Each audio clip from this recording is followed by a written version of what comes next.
Hi అన్న, big boss చూస్తున్నారా అన్న? బిగ్ బాస్ చూస్తున్నా. ఎట్లా అనిపిస్తుంది అన్న? చాలా మంచిగా అనిపిస్తుంది. మంచి జర్నీలు ప్రతి ఒక్కరి కూడా చాలా హ్యాపీగా ఫీల్ అవుతున్నా. కాకపోతే ఉల్టా పల్టా అనేటప్పటికి మనుషులు కూడా ఉల్టా పల్టా అయిపోయాం మేము చూస్తూ.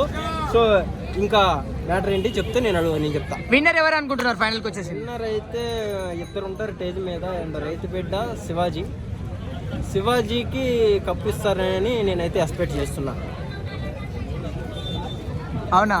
ఎవరికి? అమర్దీప్ కా? ఎందుకు సార్ అమర్దీప్కి అన్న? ఎందుకు అమర్దీప్కి ఎందుకంటే ఆయన కూడా ఎంత సీరియల్ యాక్టర్ అండ్ తెలుగు రాకపోయినా తెలుగు మంచిగా మాట్లాడాడు అమర్దీప్. సో కొంచెం కష్టపడ్డాడు. కష్టం వల్ల ఈరోజు ఇక్కడ దాకా వచ్చాడు అమర్దీప్. ఎందుకంటే కష్టానికి ఫలితం కంపల్సరీ వస్తుంది అంటారు కదా పెద్దోళ్ళు. అది ఇదేనేమో, లేకపోతే అమర్దీప్ ఇన్ని రోజులు ట్రావెల్లో ఇన్ని రోజులు ఉండడు బిగ్ బాస్ హౌస్లో. సో రైతు బిడ్డ అమర్దీప్ వీళ్ళిద్దరిని స్టేజ్ మీదకి పిలిచి అమర్దీప్కి కప్పు ఇస్తారేమో అయితే నా భావం అనిపిస్తుంది. టీఆర్పీ కోసం లాస్ట్గా ఆయన ఎంత ఒక ఆర్టిస్ట్గా కమల్ హాసన్లా జీవించడం మీకు ఎట్లా అనిపిస్తుంది? చాలా బాగుంది. మార్నింగ్ ప్రోమోలో కూడా గోంగూర తోట కూడా కాపు కాసిన ఒక పాట కూడా పాడాడు. ఈ సీజన్ 7 హిట్ కావడానికి ఒక బిగ్గెస్ట్ నెంబర్ 1 ఎవరికి ఇస్తారు మీరు? ఇద్దరికి ఇస్తాము. ఎక్కువ ఎవరికి ఇస్తారు? ఎక్కువగా అంటే రైతు బిడ్డ బ్రో. కొంచెం 2% ఉంది మాత్రం. నెక్స్ట్ అమర్దీప్ 2%. అమర్దీప్. అవునా?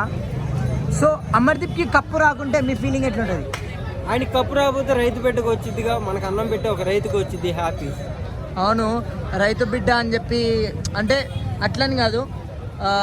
రైతు బిడ్డ యాక్చువల్లీ గేమ్లోకి వచ్చినప్పుడే విన్ను, అవునా కదా? ఆయన గోల్ సక్సెస్. ఆయన గోల్ ఏంటి? బిగ్ బాస్ హౌస్లోకి వెళ్ళాలని వెళ్ళిపోయాడు. ఆయన కప్పు తేపోయినా మాకు నో బాధ, హ్యాపీయే. ఎందుకంటే ఆయన ఆల్రెడీ సక్సెస్.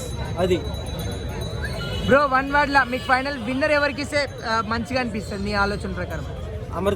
అమర్దీప్. జై అమర్దీప్ అని ఒకసారి అంటారా? జై అమర్దీప్ అంటే కష్టమే. జై అమర్దీప్. Thank you bro.